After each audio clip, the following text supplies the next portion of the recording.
If you've been watching the channel for a little bit, you know we're at the culmination of a nearly year-and-a-half build on my dream Porsche 911 Turbo. I brought this car back to life with a full Viola metallic paint job. I then installed a built engine, threw on some massive turbos, and made 1,050 horsepower. So that raises the question, what do we do now? For the first time in my life, I'm not searching for more power. There's nothing to fix, so that really only means one thing. Time to enjoy it and drive it. Absolutely not.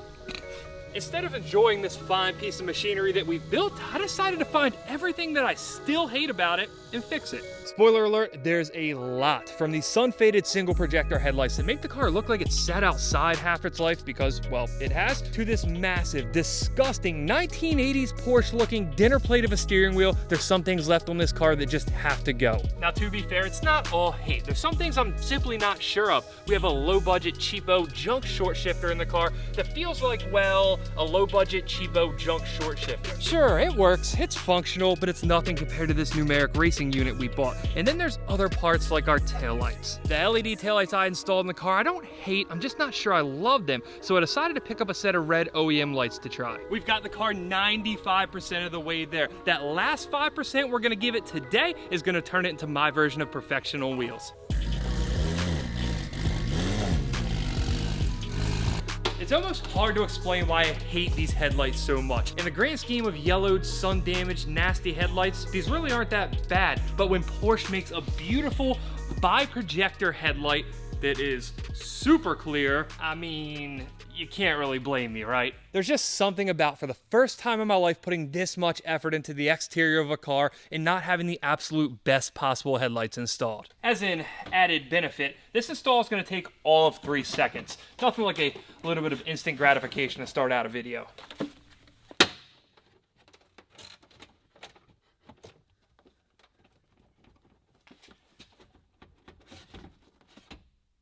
I'm kind of jealous of Porsche. That was so easy. Look, all you gotta do is spend $100,000+ building a Porsche. You have easy headlight removal. It's really not that hard.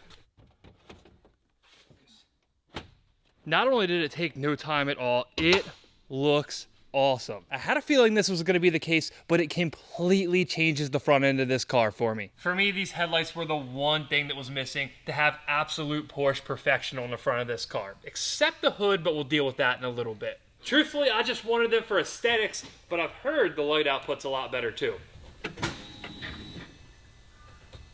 Are they not on? Nope. Okay. If they turn on. Headlight beam adjustment faulty.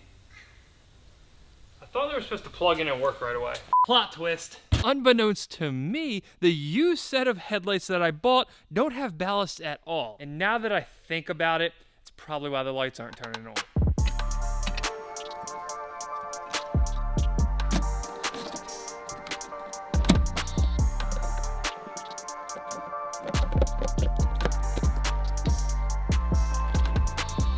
Now, let's give this another shot. They obviously look awesome, but now that we fixed those ballasts, or added the ballasts, they even have light. It's 100% a personal preference thing, but to me, this is exactly what this car needed. We took that one remaining piece of the front end that dated this car as being almost 20 years old and replaced them with a set of headlights that look like something that Porsche will make today. We've done a lot of extensive modification to the exterior of this car, so I have to admit, I find it kind of humorous that one of the most simple mods ended up being one of my favorites. It changed the whole front end. Like the fact they got like these 2 circles on it.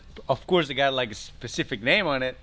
I'm just gonna call it circles. Circles, like okay. Is that because you couldn't recall the actual name at this very moment? Exactly. My original idea for this video was simply take the part that I hate the most, replace it, and then move on down the list to the things I hate the least. But I have to tell you guys, number 1 was a tough choice. Headlights might have been 1A, but that steering wheel's definitely 1B. I wouldn't call it number 2. I've been complaining about this outdated dinner plate looking steering wheel for too long now, and today's finally the day we get to rip it out of there and replace it with this beautiful Alcantara GT Sport steering wheel. You mean Alcantara, right? That's what I said. No. That's exactly what I said. You said Alcantara. I don't think I sounded exactly like that, but okay. Enunciation aside, I'd held off on doing this mod because I was hopeful that we could get a full, complete wheel in here on a car at the salvage yard that I could stick directly in the car without having to build it from scratch. I sourced the wheel out of a new GT3, and then we just had to start ordering a ton of parts from Porsche. So Basically what I'm getting at here is we're about to play a really awesome game of Legos that's going to result in a massive upgrade for the 911 Turbo.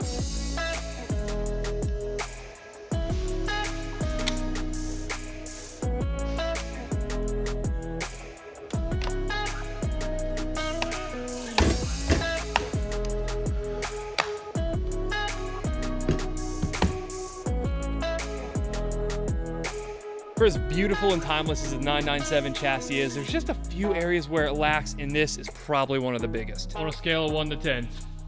All they're gonna say is finally and 10 out of 10. Easily. Yeah. Easily 10 out of 10. Did you plug the battery?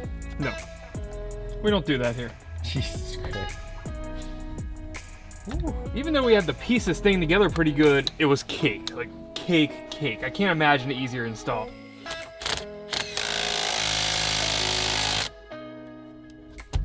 She ain't going nowhere. You ready? No. You ready? Perfect. Look at that. Amazing. Fernando, I'll let you do the most fun part. Look at this interior, man. Like, I know, it changes it completely. Go ahead and do the honors. it actually passed from 2008 to 2020. That's so satisfying, it's not even funny. Truthfully, it's almost hard to put in words how much this updates the interior. The headlights, yeah, they look dated, but you only saw those when you were outside the car. That ugly steering wheel I had to look at every single time I got behind the wheel. Yes, it did cost more than I expected, which is why I was pleasantly surprised to see that this ugly steering wheel still has a little bit of value. Some of the older 996 cars are 4-spoke, so there is a market for this. It's gonna pull like $750. I thought it was worth 75 bucks. Obviously, I'm pretty happy about that. Now that we've addressed that issue, this is where things start to snowball on the interior. We have a nice Alcantara steering wheel. That means we have to do the Alcantara shift boot out of the GT3 as well. Given that we have to remove the shift boot that's in the car, that's gonna give us the perfect time to install this numeric racing shifter. And given that we have to remove the center console to install that shifter, that's gonna give us the perfect excuse to switch to this full leather stitched center console out of a 911 Turbo S. Way back when somebody spec'd this car new, they did it very basic. They left out a lot of the things that make these cars kind of special, and for a 911 Turbo, it was pretty low option. One thing that bothers me like no other though, this plasticky center console. It's a coating, it's starting to rub off, it just looks bad. Of all the money we've dumped into the car this episode, this piece we got in-house. We just parted out a 911 Turbo S convertible. It had the fancy center console, so I just stuck it behind my toolbox, didn't tell anybody. Now we're gonna stick it in the car. The only thing that bugs me about it a little bit is it is out of a convertible. So we have the convertible top switches, and clearly this car, no convertible top, we don't need those switches. But I'm thinking I have a pretty cool way to repurpose these switches into something else down the road, so I'm not gonna sweat it. I suppose the best way to go about this is simply rip all the old stuff out in one fell swoop and build it back up with all our new parts.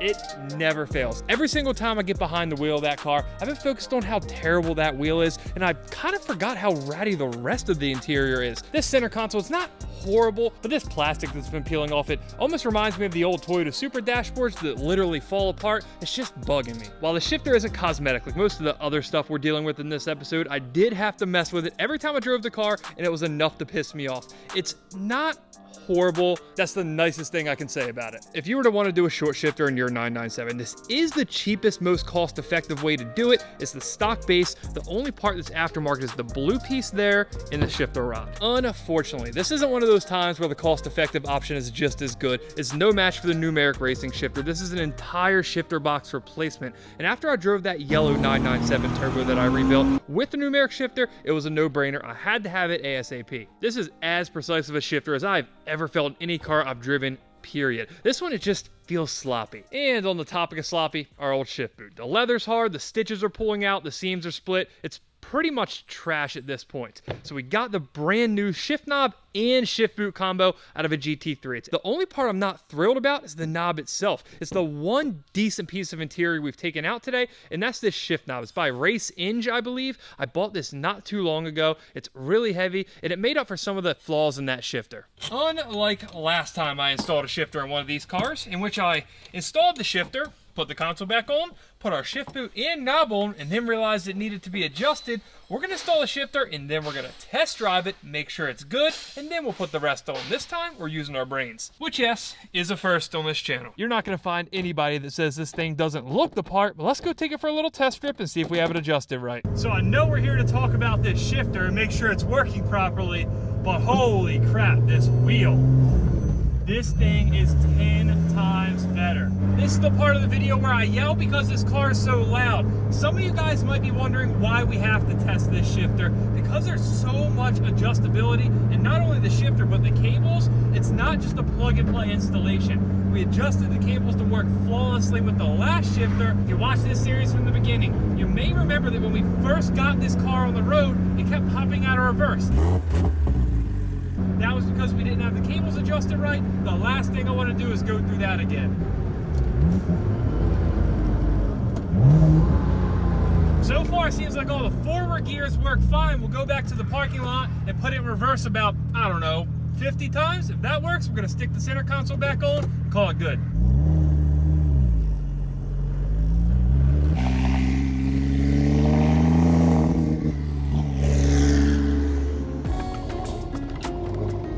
As for this little guy, if I'm interpreting it correctly, we just slide it on, twist this collar, and it's done.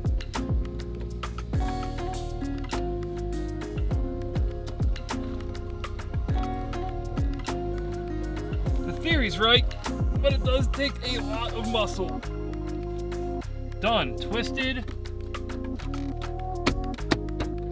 There we have it. That feels fucking amazing. These two parts alone completely changed the interior. I highly recommend it, sort of like contacting Morgan & Morgan if you're hurt in a crash. Who also, on a completely and utterly coincidental note, happens to be the sponsor of today's video. For me, there's always been some mental barrier around contacting an attorney. It's always seemed like a painfully long and complex process, but thanks to Morgan & Morgan, submitting a claim for an injury has never been easier. No visiting the law office, no long in-person consultation with some lawyer that still has a pager on his hip. We're past that. Morgan & Morgan modernized the injury law process. You can submit case details, sign contracts, and upload documents and medical records right from your phone. You can even text your attorney and legal team with questions about your case. If some non-driver in, say, a orange 350Z with knockoff work wheels smacks you on your way to work because he stayed up all night watching drifting videos on YouTube, contacting a personal injury attorney should be your next step. It's a no-brainer, and it costs you nothing unless they win. Don't overthink it. Take actions to protect your rights. If you're ever injured in an accident, you can submit a claim with Morgan & Morgan in 8 clicks or less at the link in the description or by dialing #law on your phone. That's #529 on your phone. Imagine that. Redline got us again, this time with carbon fiber GT3 style interior door handles. Frankly, this isn't something I needed or even wanted, but they keep making cool stuff and I keep buying it. I figure for a couple $100 and like 3 seconds to install, why not, right? Is this money that I needed to spend? Probably not. Definitely not. But hey, there's so few mods on cars, especially cars like this, that we've already built to this level that you can do for a couple $100 and have yourself a nice completed project to the car in a couple minutes. And if you, like Fernando and I, aren't even close to being able to afford a GT car, at least this lets you fake it while you're getting out of the car. I thought the GT is red. Well, this fake GT, they're silver, all right? We're not going for authenticity, we're going for cool mods for cheap. Now that we got our fancy new door handles, as for the next part we're putting on, I also don't hate the current ones, I'm just not sold on them. I don't hate them, sometimes I actually think they look cool, but I've always wanted to see what the all red taillights look like. So where do those actually come from? I believe, and you guys can correct me if I'm wrong, that this was an option on all the 997s. You just had to spec it when you built the car. Oh. If you thought the door handles were an easy install, this was quite a bit easier.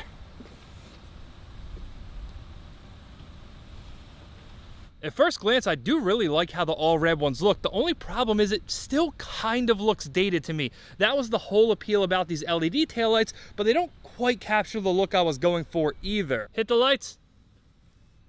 I know it's daytime and all, but they're not very bright. Hit the brakes. Hit the brakes again. Doesn't really do much. Hit the brakes now. Okay, now there we go. The key has to be on for the brake lights to come on. Okay, that's a little brighter. I don't know, hit a turn signal. Hit the hazards. This is still a tough one, guys. I was really hoping I'd put them in. I'd love them or I'd hate them. And that's just not the case. What do you think? It's like a 50-50. 50-50 indeed. I think what I'm gonna do, I'm gonna stick the other all red taillight in, and I'm just gonna save the LED ones. Normally I'd sell them, normally I'd try to recoup a little money, but I think I'll hold on to them, and maybe we'll swap them out every 3 months. For some reason, I think that these bays are better combo with the headlights that you have right now. I agree. But at the same time, I like the red one, so. Yeah, this is tough. This is tough.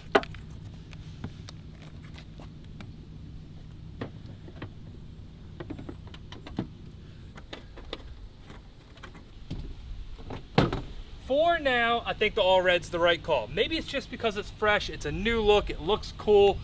I'm definitely digging it, but let me know what you guys think. Of all the mods we've done so far in this episode, it's the only one I'm not 100% sold on. For now, we're gonna call it like 96% sold. And I'm glad we knocked out a couple easy mods because the next one we're about to do, well, it's not easy.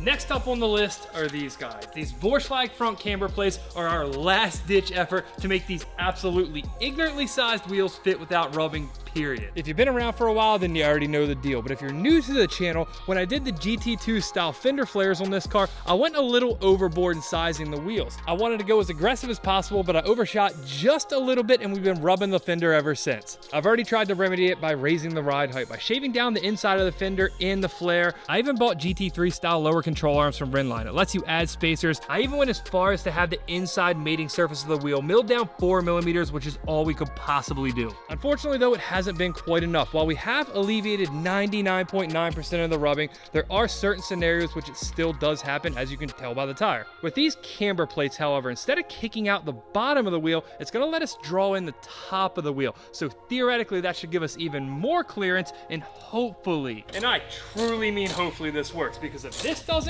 we pretty much have to admit defeat on these big tires, buy something smaller, and I'm not ready to do that.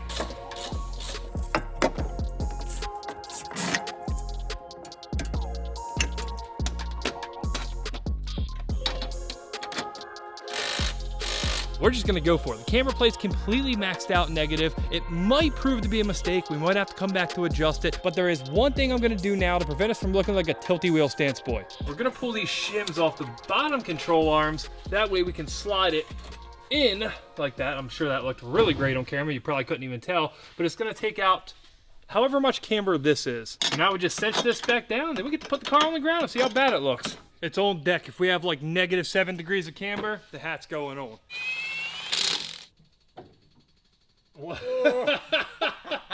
Okay, well, we definitely need to take some camber out of it. That looks terrible. We clearly have all the camber adjustability we could ever need, and then like another -10 degrees that we're never gonna use, but the toe is jacked. So we have to do something about that. The car's gonna need an alignment. The way we're gonna do that is with the steering rod. That's the only toe adjustment on here. We're gonna get it eyeball close. We're gonna send this thing to the alignment shop tonight, and then we're gonna meet up somewhere to do a few more changes to the car. A little longer than a few minutes later. Well, it's been over a month since we spoke last. We sent the car up to AIM Performance. They got the suspension straight as an arrow and gave the car a general look over, so now it should drive flawlessly. But as for the past few weeks, the car's been with our good friends at A+ Auto Styling, and as per usual, they absolutely crushed it.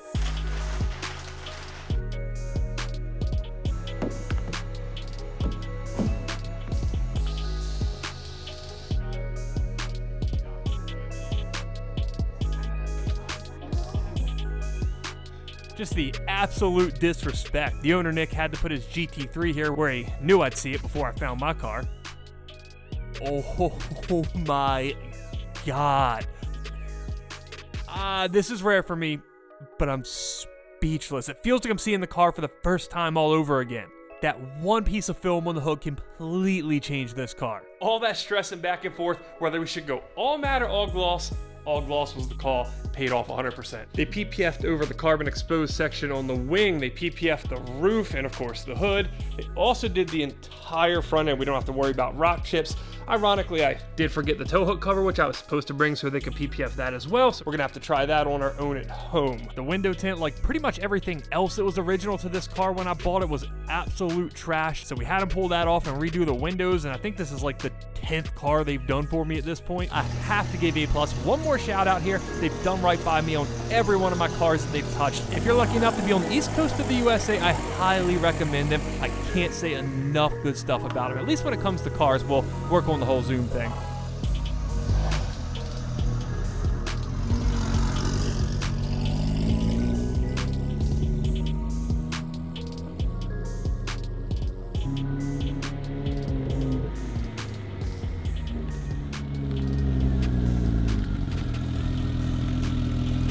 Better, yes or no? 100%. 100% is, that's only one time better. I said 10 times better. Math quiz. I don't even know how to explain it. I never see this car just clean. It's awesome. It is awesome. So this is the first time you've seen it in person. What's the verdict? Gloss, matte on the hood, yay or nay? I can't even remember if I say gloss or matte, but this combination looks Perfecto. Perfecto. How do you say perfection in Spanish? perfecto. I don't even want to bring back bad memories. It's gone. It exited at 150, 160 miles an hour. But these vents, dude, I didn't look way better. Just when I forgot about it. But on a serious note, now that these things are PPF, I went and put all the clips in. They are not coming out at all. To be honest, I don't think there's another time I've owned a car that's been done like this car is done. It runs flawlessly. I fixed every single little thing that I dislike about it, but now we kind of have another problem. What do we do with it? There's literally nothing else that I can do with this car at the moment. Maybe I'll put it on a standalone before spring to fix that shifting issue. It's the same question I'm facing on my ZR1. That car is not done like this car is done, and I'm kind of bored with it. There's nothing else to do on that one either. I'm considering selling that one. This one though, absolutely not. As far as I'm concerned, unless something changes, this is an absolute 110% lifer. It's easily the most in-depth build that I've done. It's my first real Porsche, so I have some kind of special attachment to it. I just really like it. There's very few cars that I think I could just hold, drive, and be happy, but this is one of them. As for another video on the car, I don't know if there'll be one. I am open to suggestions, so if you want to see me do something with it, even if there's a certain mod you want to see done, give me a shout in the comments and maybe I'll make it happen. Now, if you've been around since the beginning of this build, you're a true channel OG. I can't express my gratitude enough, and I hope you guys have enjoyed watching this car come from what it was to what it is now as much as I've enjoyed doing it. This just doesn't feel right. It seems like we're closing out a chapter of the channel. I know, right? It's been so long, but I mean, I like it. We're supposed to be happy, right? I think. Yeah. Are we? If I would have imagined this moment a year and a half ago when I started this build, yeah, I'd be happy. Now I just don't know. It feels weird. It feels weird, doesn't it? Look, we can feel however we want, but we have one awesome car we've built here. I can't wait to enjoy it and drive it, and hopefully pick up another one in the near future and do it all over again. Well, I guess this is adios. Adios.